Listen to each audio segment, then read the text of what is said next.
Warning, this video has Japanese words spoken by an idiot. If this offends you, please turn back now. Okay, this isn't the type of video that I normally do. I'm not the guy that tries to find every single game in a certain category for a certain system. That's a Frame Rater's job, but I couldn't get him to do this video, so that leaves it up to me. I'm the game collector, and this is Second Opinion Games, and today I'm gonna go through every single Japanese-only game for the original Xbox.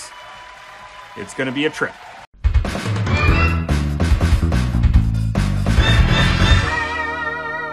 Second Opinion Games. Because I'm going to go alphabetically here, this is C.A.T, also known as Cyber Attack Team. You have beautiful girls speaking a whole bunch of Japanese, which I have no idea what's going on, and then they transform into different things. Like one girl turns into a nun or a princess or something, and the other two girls turns into, well, cats, which I'm sort of kind of into. Then we move on to the fighting arena, where it turns out this game is a real-time strategy game, and it all takes place on a circuit board where you fight gremlins and glitches and things like that. The language barrier does get in the way, so I recommend taking a pass on this game. Damien Vector, this is a hack-and-slash beat-em-up style game where you cut down zombies. The language barrier isn't too prevalent here, and I think anyone can just bumble their way through it. The graphics are pretty nice, and the fighting scenes don't seem too complex. They never really get in the way. This is a pretty fun game. Denu Tensen Drone. This is a game that's a little bit more interesting, and it seems to be the reason why I want to look into all these import games, trying to find something new that is actually playable, and this seems to be entirely in English. I don't understand why it didn't come out over here. You jump from platform to platform, and when I say jump, it's like an auto jump thing. It's like they took the game Discs of Tron and then somehow turned it into a full-on action adventure. You have a laser gun here that you have to recharge, and you also have to use it to activate switches and also kill a whole bunch of enemies. You also have a shield, just like in Discs of Tron, which leads me to think that this game is more of a spiritual sequel than anything, and it's a heck of a lot of fun and completely playable. Dinosaur Hunting is a very fun game that sadly has a slight language barrier, but if you could get past that, you have a third-person action shoot-'em-up. Actually, you don't kill them, you more put them to sleep, and then you study them for research possibilities and stuff like that. You even have a pet dog that follows you around, and this is one of the more interesting games that we'll talk about today. Double Steel the Second Clash. This is a cop racing game where your officers smash into all these innocent civilians, and you don't get reprimanded for it at all. Probably because your characters are female, so they're expected to drive like this. You'll also be smashing through criminals occasionally, and this one is a heck of a lot of fun. And there's also no language barrier here whatsoever. I don't know why this didn't come out in the States, because it's one of my favorite vehicle racing games of its type. I really enjoy this game. Now, so far, we've had a pretty good run of games that are completely playable, but sadly now that's all going to come to an end, because now we're going to move on to a whole bunch more games that we just can't seem to figure out. Drill Who. This is a game I really wanted to get behind because you're a dwarf down in a mine and you're drilling out a large cavern. You're looking for trinkets and things like that. I can't figure out what to do in this game whatsoever.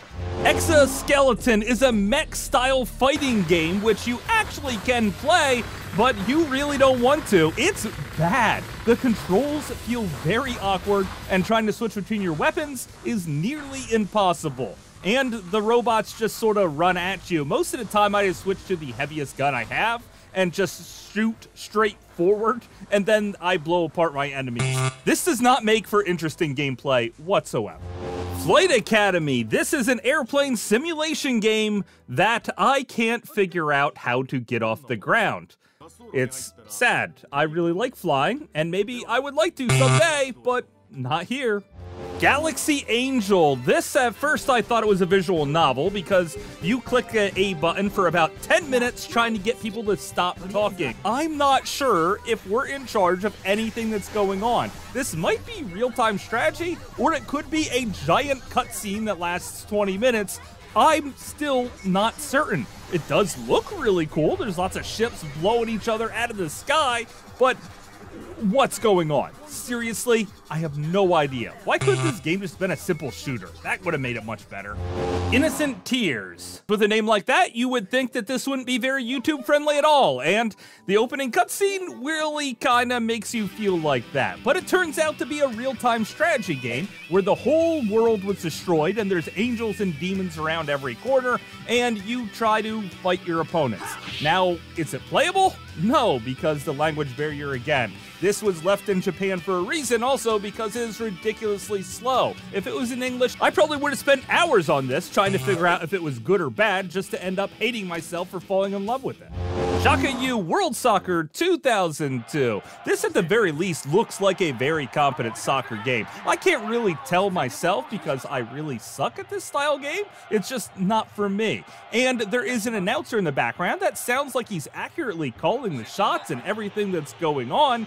It's just, why would you need to play a soccer game back from 2002 when you could be playing a modern one and in English? So just avoid this because, you know, why bother? Jockey Road is a jockey simulator. You have to learn how to ride a horse and just try and figure out the controls on this on your own. This is the type of thing that only would have worked in Japan, so I'm happy it never came over here. Because, you know, it's horse jockeying. It's not exactly thrilling content. KQ Hedden J Phoenix Plus. Well, it's a mech game where your mech has a giant lightsaber, so of course you could slash apart other mechs. It also has a very confusing control scheme because you actually use the D-pad to move your mech around. And the language barrier here is moderate, meaning that you might be able to fumble your way through the storyline, but you probably won't be able to for very long. You could also have a gun to shoot lots of enemies down, and it's a shame this one could have been great, but sadly, after a while, it gets really boring. I think a lot of games of this type tended to get boring as you play through these huge environments with not many enemies, just trying to pick a fight with anything at any point in time. I was really sad to not like this one. Magat. This is a game that seems to take place in feudal Japan with a ton of demons coming at you. Of course, it's a hack and slash, but it does have one little thing that I haven't seen other games of this type have. A ghost squid that flies around you that you could use to add to your attack to chain combos together. And the graphics here look beautiful. This is a shame that it never came out here in the States because I feel like it would have went over fairly well. Matter of fact, I'm having a great time playing, well, what I could understand of the storyline so far. Mchi Death Fight seems to be a party game, sort of like Bomberman, where you control a character and you pick up snowballs, and if you get 3 colors of the same type of snowball, well then you could do extra damage to your opponents. I actually grew to really like this game, and I feel like it would be great for a party environment where it could have 4 people playing through the main storyline at one given time. Why didn't it come out here in the States? Well, it's not because of language barrier, because that doesn't seem to be here. It must be because it looks like a PlayStation 1 game. Seriously, I think this might have been on the Sega Saturn or the PS1, and then they suddenly just shoved it onto the Xbox for reasons. I don't know what those reasons could be. Maybe you can tell me in the comments down below. Who would have thought a game that looked so terrible would actually play so well? Metal Wolf Chaos seems to be the #1 game that people want to see when they hear original Xbox Japanese-only games. And that's because it is freaking unbelievably awesome. You play as the President of the United States if the President was Iron Man in a giant Hulkbuster suit as you run around trying to liberate your entire country from the evil Vice President who seemed to have taken over. This is a total blast from start to finish, and you even have the best secretary since Monica Lewinsky guiding you through the game. This is seriously funny at all aspects if it wasn't seemingly true at some points, because when they get into all the reasonings of what's going on in the world, it hits a little too close to home for me. I remember at the time a lot of people wanted this for a US release, but it just wasn't in the cards for us. The best we can hope for now is a sequel on a modern Xbox. I would absolutely love it, and I'll be the first one in line for that pre-order. Muzzle Flash, a game with PlayStation 1 style cutscenes down to the completely terrible graphics. The main game's graphics aren't that much better, and it does seem to be like a Solid Snake style experience where you get dropped into a foreign country and you're supposed to take out all the terrorists single-handedly. Of course, if you just get shot like 2 or 3 times, you're going to end up dead, so most of the time you're going to stick with your trusty sniper rifle, and I actually like the way they implement this because the little scopes in the bottom corner of the screen instead of looking down the sights, I think this is very unique, and I ended up liking this game for what little time I played it because I have to keep moving on. Othello, okay? It's just called Othello. It's just a bunch of black pieces and white pieces. You try and place down a marble and make the other ones flip over. At least I understand how to play this game. It's just personally not for me. I have seen other versions of it out there, so if you see one in English, definitely pick it up. It's a fun game if you really want to get into this style flippy stuff out type of thing.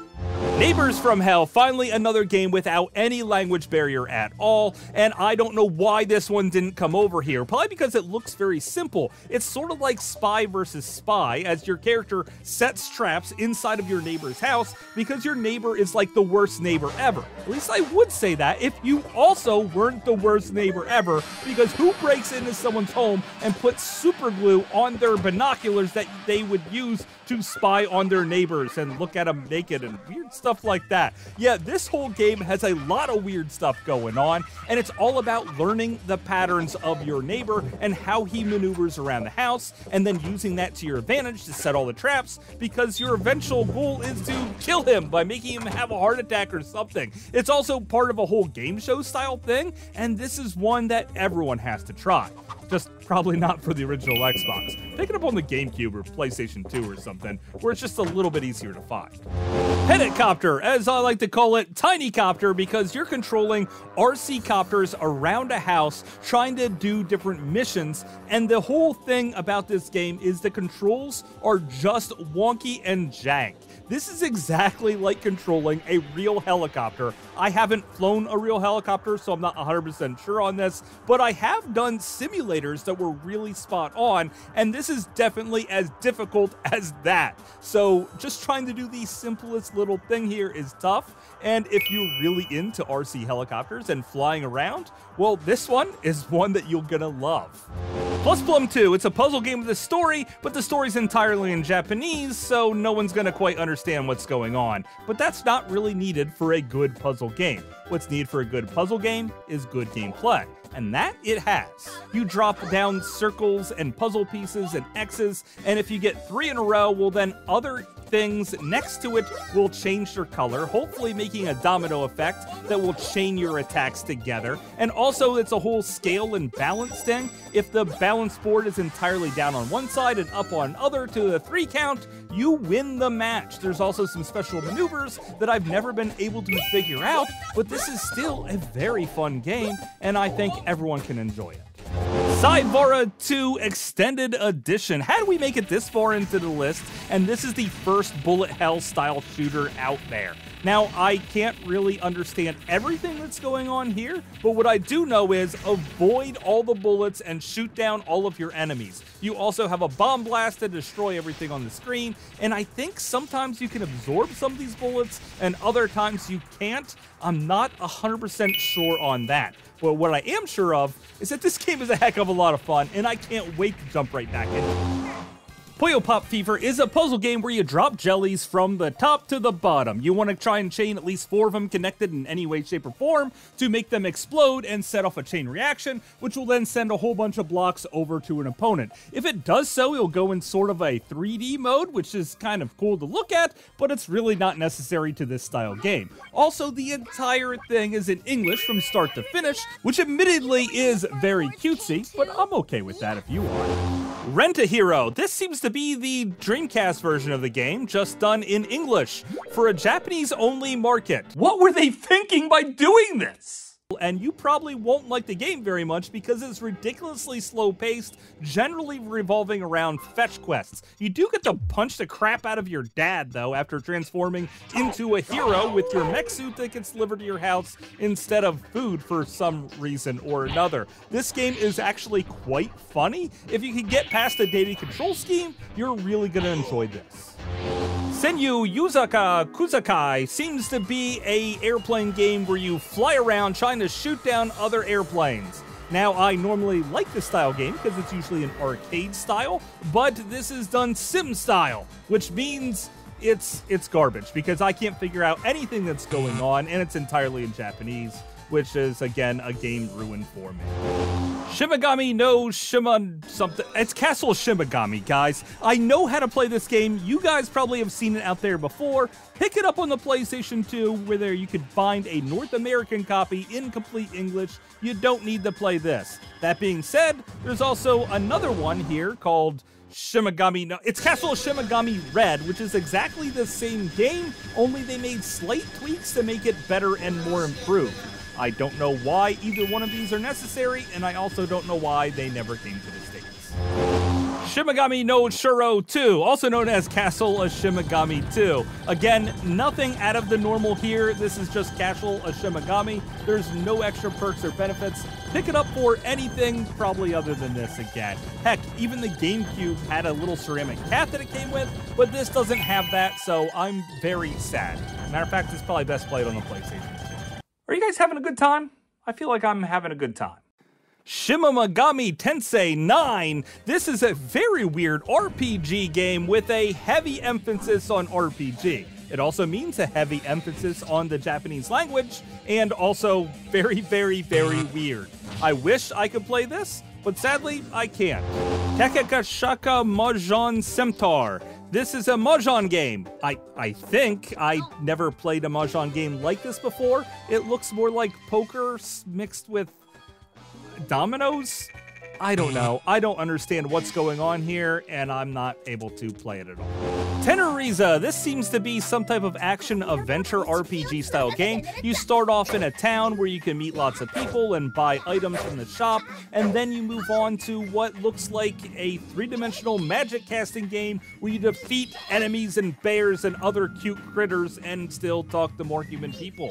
I really enjoyed this game for the brief time I stayed with it, but sadly the language barrier is way too much to overcome. I'm hoping that one day I could find a translation of this game. Thousand Land, a game made from FromSoft, the Dark Souls people, so I was expecting some really cool stuff here, and what I got was a bunch of trees in sort of like a tower defense style game where you play as fruit that you can mildly control and attack other trees.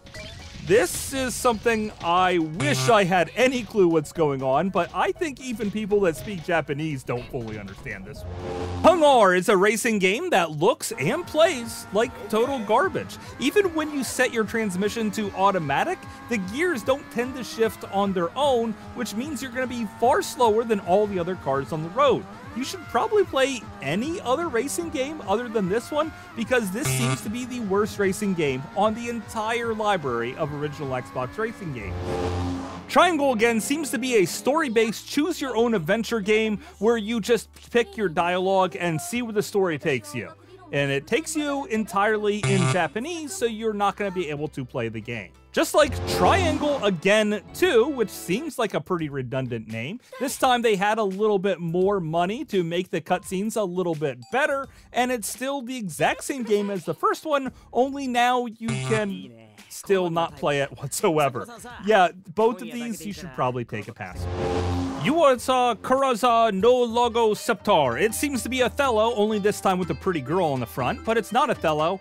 I think. They might all be called Athow. I'm not entirely sure, but this time this pretty girl talks to you as you put down pieces, saying if you did a good or bad job, which you might need if you're trying to figure this one out, which I cannot. It seems to be the game that they were playing in that Netflix show One Piece, where the guy is trying to teach another guy how to play a game that's not quite chess and not nearly as good as chess, but what is going on? I can't figure this one out at all. I know someone's going to explain it to me or maybe even send me a link on how to play. I can't do it. So, next.